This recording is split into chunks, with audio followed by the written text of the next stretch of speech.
This is not a story about pizza. This is a story about dignity, patience, and a revenge that changed lives. My name is Emily Carter, and if someone ever asks me where real strength comes from, I would say it comes from hunger, not just the hunger for food, but the hunger for dignity, respect, and dreams. Chicago has always been a big city, full of tall buildings and rushing lives. But for me, it was a constant race where stopping meant falling behind. I was a student at Chicago Community College, and my life was divided into two parts: books during the day and survival at night. I lived in a small rented room in an old neighborhood, where train noises filled the air. Late into the night, I would come home exhausted, take off my shoes, sit on the floor, and just breathe for a moment. Sometimes I wondered if all this struggle was really leading somewhere, or if I was just lying to myself to keep going. But then I would look at the tuition receipt in my bag and remind myself that giving up was not an option. Every evening at 6, I put on my uniform and headed to the small pizza shop where I worked as a delivery girl. It wasn't a dream job, it was a necessity. The heat of the oven, the smell of melted cheese, and the owner's cold voice had become part of my daily routine. I delivered pizzas on a bicycle, through rain, snow, and freezing wind. Every order meant more than food to me. It meant another step closer to paying my college fees and protecting my future. I learned early that in a big city, respect is often reserved for those who have money and status. People like me were invisible. Still, I knocked on every door with a polite smile, because sometimes a smile is the only thing that keeps you from breaking apart. That night is still frozen in my memory. The cold was unbearable, and snow covered the streets like a warning. An order came in for a wealthy neighborhood lodge houses. Bright lights, long driveways. I held the pizza box tightly against my chest and rang the doorbell. When the door opened, a man stood there tall, well-dressed, confidence dripping from his expensive suit. I didn't know his name then, but later I would learn it was Richard Miller.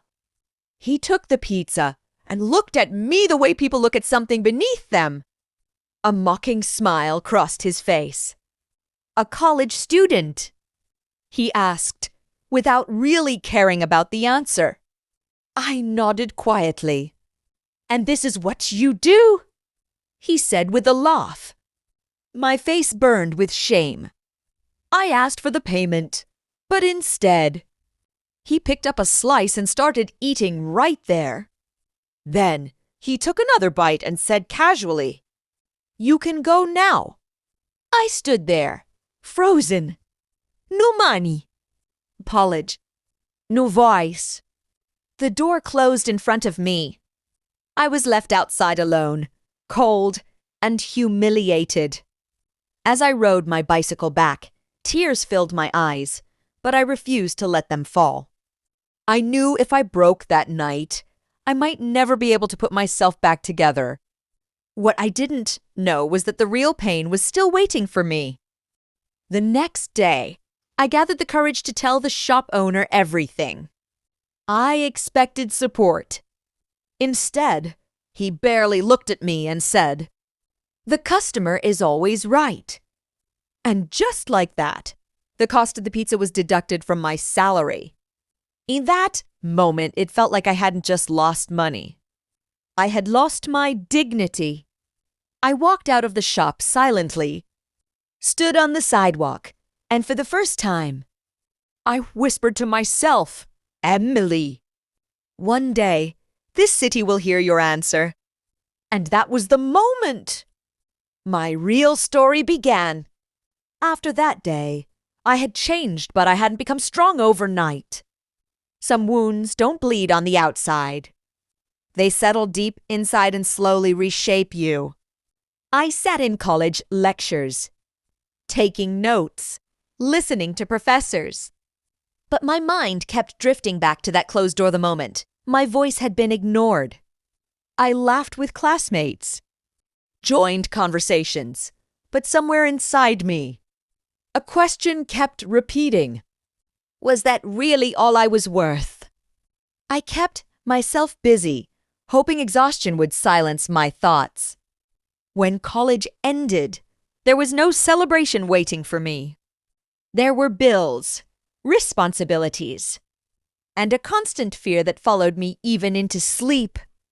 I worked different jobs, cafes, grocery stores, anywhere that paid but everywhere felt the same. I was just another worker, easily replaceable, invisible. Still, something inside me refused to go quiet. Lachia cheating all room, counting dollars and unpaid bills. A picture kept forming in my mind, my own place, my own rules. A life where no one could take advantage of my silence. I kept asking myself, what if I make pizza my way? What if I build something of my own? At first, it felt like a fantasy. Then it became an obsession. I started saving money slowly, painfully. I gave up coffee with friends, walked instead of taking the bus, learned how to survive on less. I stripped my life down to the basics because I knew this sacrifice wasn't permanent. Some nights I sat on the floor and cried from exhaustion. But every morning I got back up. This dream was no longer just a desire, it was a necessity. One day, with shaking hands and a racing heart, I bought an old pizza cart. It wasn't new or attractive. The wheels squeaked, the paint was peeling, and nothing about it looked promising. But when I touched it, I felt something shift inside me, as if I had finally taken control of my fate. I named it Emily's Slice. That name wasn't branding. It was a statement. I exist. The early days were brutal.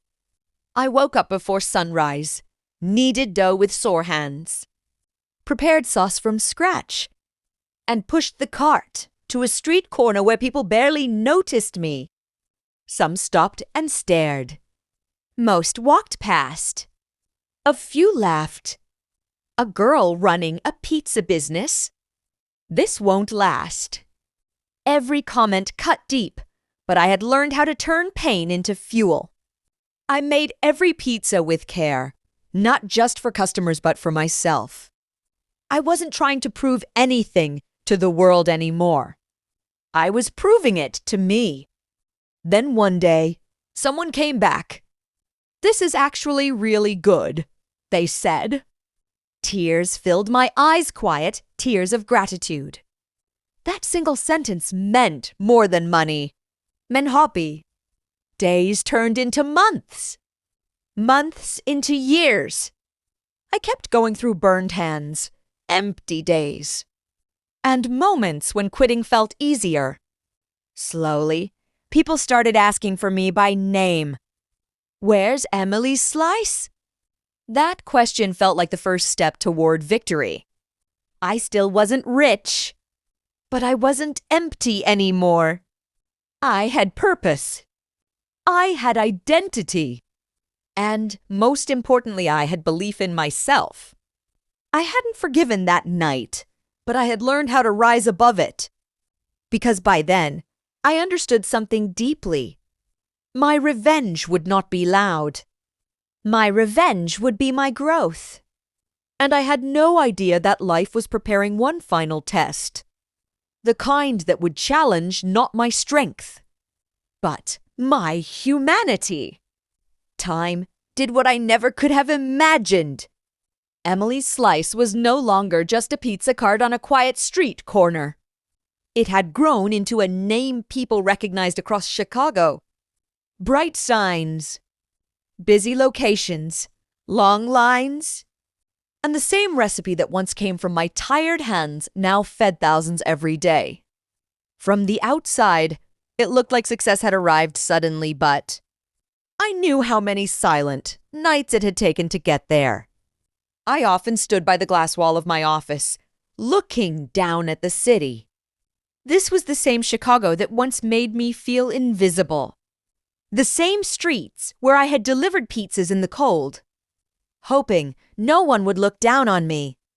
I had changed, yes, but I had never forgotten who I was. I wore confidence now, but underneath it was still the girl who had learned to survive without being seen. One afternoon, my assistant told me a man wanted to meet me. He had come with his daughter and insisted it was important. Something in her voice made me pause. I closed my laptop, took a deep breath, and walked into the conference room. The moment I saw him, my past stood up in front of me. Richard Miller. Time had softened him. The expensive confidence was gone. His shoulders were tense, his eyes unsure. Beside him stood a young woman neatly dressed, holding a resume with both hands. Her expression a mixture of hope and fear. She avoided my eyes, the same way I once had. Richard cleared his throat. "Miss Carter, I know I don't deserve this meeting," he said quietly. "But my daughter is looking for a job. She's hardworking. I had to try." His words echoed in my mind. But another voice spoke louder, the memory of a cold night.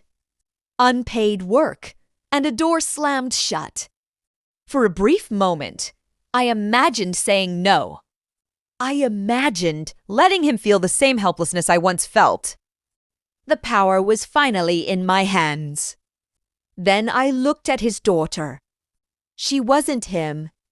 She was me. I stepped forward, took her resume, and asked her questions about her studies, her goals, her willingness to learn.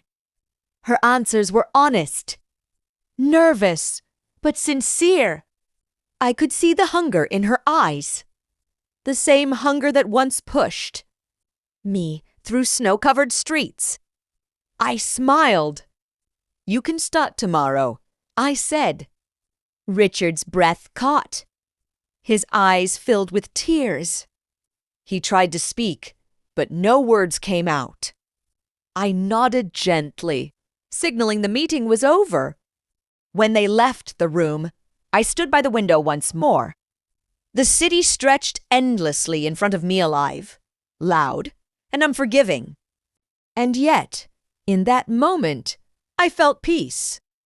I finally understood something that success alone had never taught me. Revenge is not about hurting those who hurt you. It's about becoming so strong that hatred no longer controls you. I didn't win because I made someone suffer. I won because I refused to become the person who once broke me. This is my story. Shouting. Nunca. Just patience, perseverance, and a quiet victory that spoke louder than revenge ever could.